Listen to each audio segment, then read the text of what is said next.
Hello guys, welcome back mind solution. आज के इस ट्यूटोरियल में हम भाग के कुछ ट्रिक्स को जानेंगे।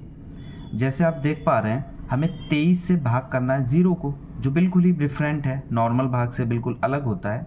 फिर हमें 8 से भाग करना है 0 को, इसको देखेंगे कैसे सॉल्व होगा। 0 से भाग करना है 7 को और 0 से भाग करना है 0 को।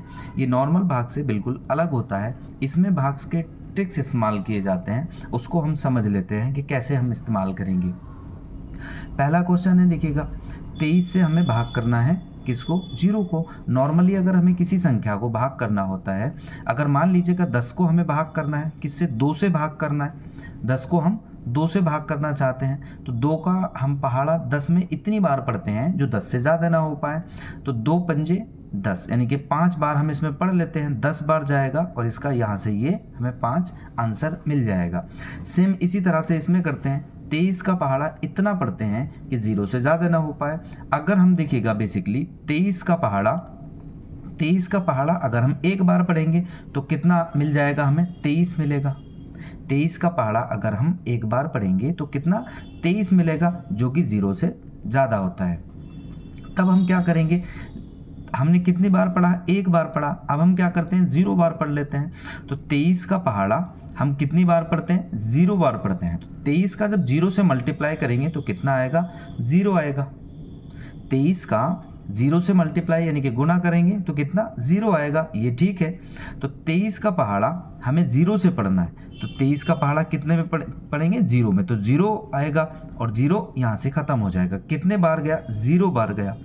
यानी कि किसी भी संख्या से जब हम 0 को भाग करेंगे तो हमारा 0 ही आंसर आएगा। अगर देखिएगा हमें 23 से भाग करना है किसको? 0 को। 0 को भाग करेंगे 23 से, तब भी हमारा कितना? 0 आया। लेकिन अगर किसी और संख्या, मान लीजिएगा 15 है, 15 को हम ऐसे भी लिख सकते हैं। ये 0 को हमें भाग करना है किससे? 15 से। 15 से भाग करना है, तब भी हमें कितना? 0 मिलेगा। यानी कि इससे क्लियर होता है कि किसी भी संख्या को अगर हम किसी भी संख्या से अगर हम 0 को भाग करते हैं तो आंसर हमारा 0 ही आएगा।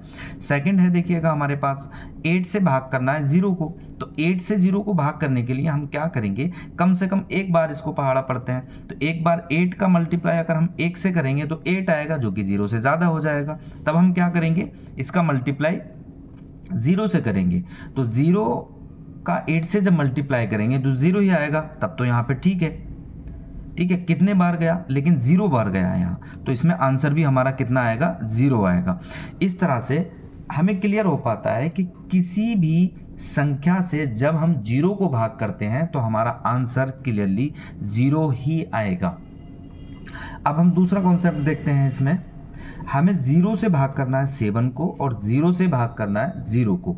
तो देखिएगा 0 से जब 0 को भाग करेंगे तो यहाँ पे भी हम 0 का पहाड़ा पढ़ते हैं। तो 0 का जब हम पहाड़ा पढ़ेंगे किसमें? एक बार पढ़ लेते हैं, तब कितना आता है? 0 आता है। यानी कि ठीक है ना। 0 का मल्टीप्लाई करेंगे 1 से तो 0 आएगा। 0 को मल्टीप्लाई करेंगे अगर हम 2 से, तब भी 0 आएगा। 0 को मल्टीप्लाई 3 से करेंगे तब भी 0 आएगा। और 0 का मल्टीप्लाई अगर मान लीजिएगा 4 से करेंगे तब भी 0 आएगा। यानी कि 0 का मल्टीप्लाई आप किसी से भी करेंगे तो 0 आएगा, उससे ज़्यादा वैल्यू इसकी नहीं आ सकती। तो 0 का मल्टीप्लाई हमने क्या किया? हम 1 से कर लेते हैं, 1 यहाँ लिखते हैं। 0 का मल्टीप्लाई हम 0 से करेंगे तो कितना आएगा? 0 ही आएगा। लेकिन 0 का मल्टीप्लाई अगर हम 2 से करते हैं तब भी हमारा 0 ही आएगा। 0 का मल्टीप्लाई अगर 3 से करते हैं तब भी 0 ही आएगा। 0 का मल्टीप्लाई 4 से करते हैं तब भी हमारा 0 ही आएगा। इसका सीधा सा मतलब है कि आप कितने से भी इसका मल्टीप्लाई कीजिएगा लेकिन 0 से ज़्यादा आएगा ही नहीं। इसीलिए आप इसको कह सकते हैं कि इसका जो आंसर है वो अनडिफाइन है या अपरिभाषित है।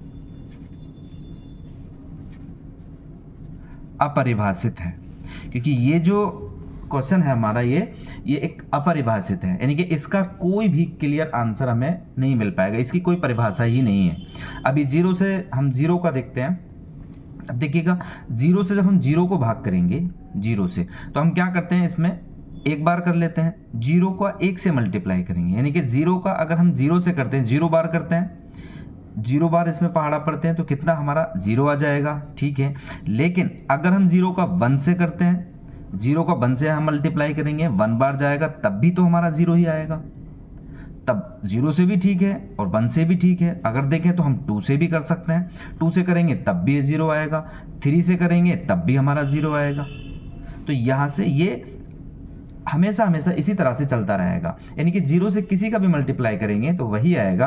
तो यहाँ भी हमें क्लियर आंसर नहीं मिल पाएगा, तो इसको भी हम कह सकते हैं अपरिभाषित।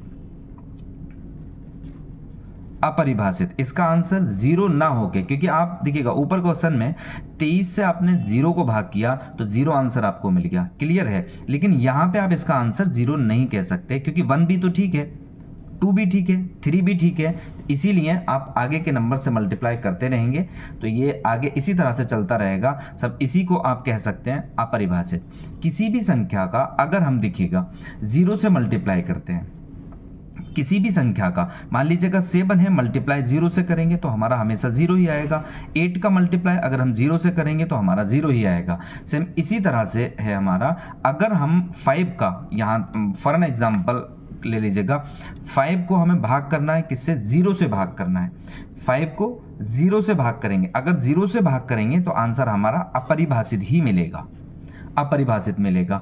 और अगर मान लीजिएगा 8 है हमारे पास, 8 को अगर हम 0 से भाग करेंगे तब भी हमारा अपरिभाषित ही रहेगा। और सेम इसी तरह से अगर हम देखें कि मान लीजिएगा 0 को हमें भाग करना है, किससे? 5 से। 0 को 5 से भाग करेंगे तो आंसर हमारा 0 ही मिलेगा। अगर 0 को 8 से भाग करेंगे तब भी आंसर हमारा 0 ही मिलेगा। यानी कि दोनों कंडीशन में या किसी भी हालत में यहाँ पे 0 ही आंसर मिलेगा और यहाँ किसी भी हालत में अपरिभाषित ही मिलेगा। यही भाग के मेन ट्रिक्स थे। आई होप आपको वीडियो पसंद आया होगा। अगर वीडियो पसंद आया तो वीडियो को लाइक एंड शेयर कीजिएगा। अगर अभी तक आप लोगों ने हमारा चैनल सब्सक्राइब नहीं किया तो हमारे चैनल मोइन सॉल्यूशन को सब्सक्राइब कर लीजिएगा। Thanks for watching this video. Have a nice day.